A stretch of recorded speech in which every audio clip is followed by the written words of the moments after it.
Today on All Things 80s, the lowest price of vintage mint on card Star Wars figures.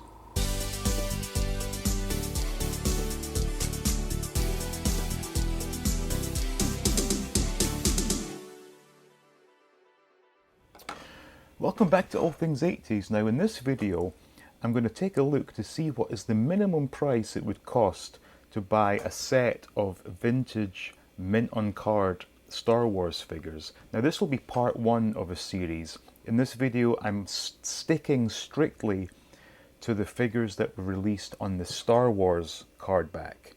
So obviously for some of these figures they are available mint on card, but they will be on like Return of the Jedi card backs. I'm looking at the first 21 figures that were released on the Star Wars card backs, and I did add 2 figures to that 21, and we'll get to that in a moment. So like I said, this is what I could find on eBay as being the cheapest price to get a mint on card figure. So in most cases, yes, the figure is mint on card. The card itself is probably not mint and probably not a nice display piece. But if you've seen my other videos, you know that I like to get these toys and things from my childhood and open them as if I were back in the early 80s.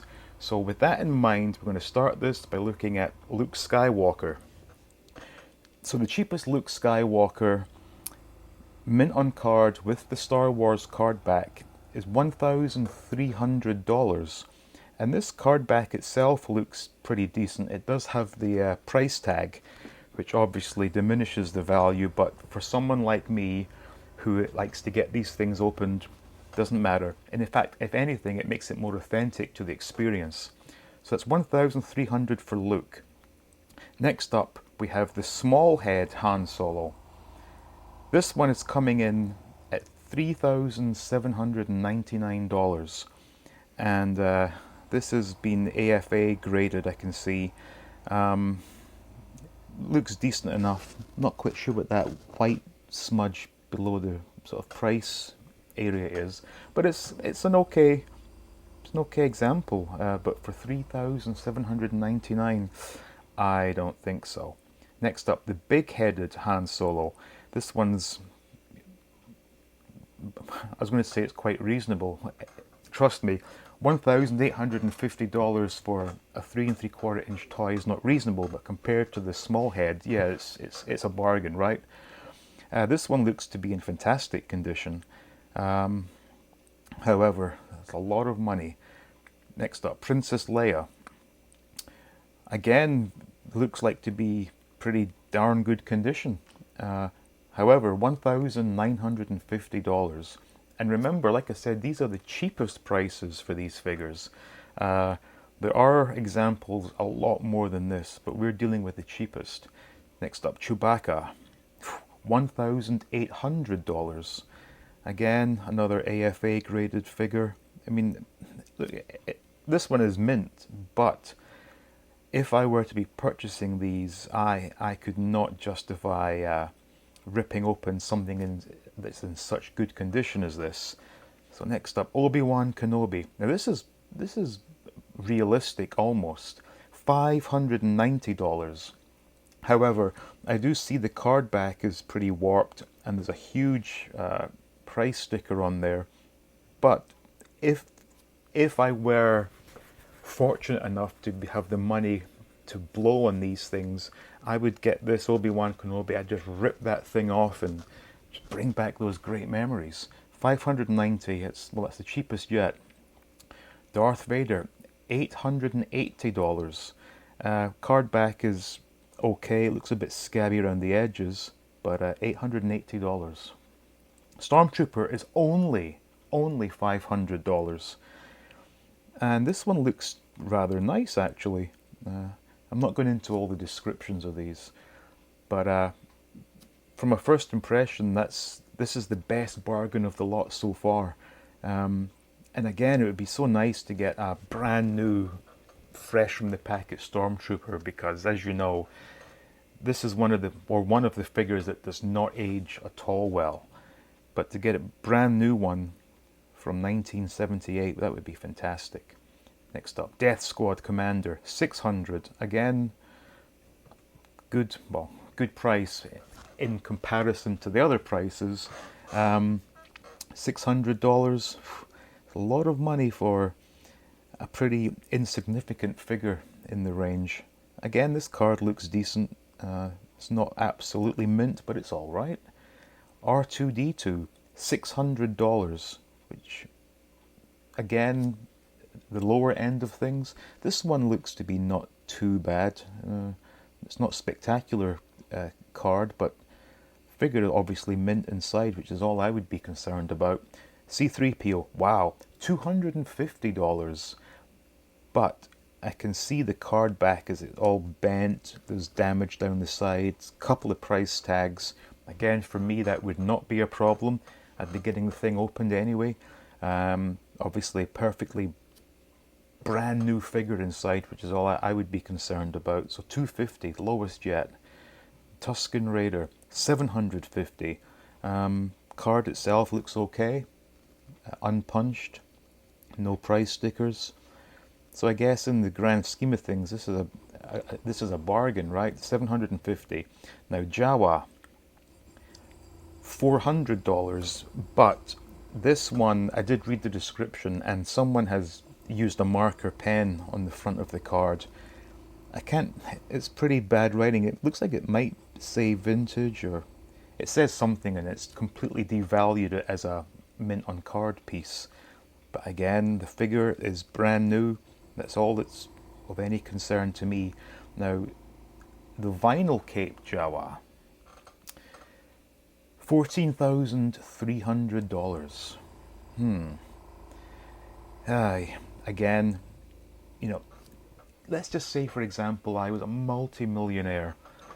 I honestly could not justify buying that just to rip it open. That's ridiculous. Plus, these are so rare. This is one you really do have to keep sealed, mint on card.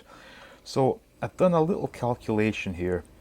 So unless I was wrong with the maths, to get the first 12 plus the extra Han Solo, the small-headed Han Solo, and the vinyl cape Jawa, the cheapest price today to get all the 14 figures is $29,569. That's the cheapest price.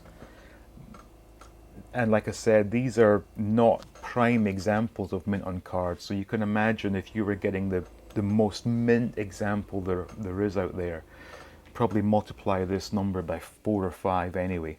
So that was the first 12 plus 2. So we'll continue with the Star Wars card backs, and we'll go to the next 9. So for this, first up, let me see here, Boba Fett on a Star Wars card back.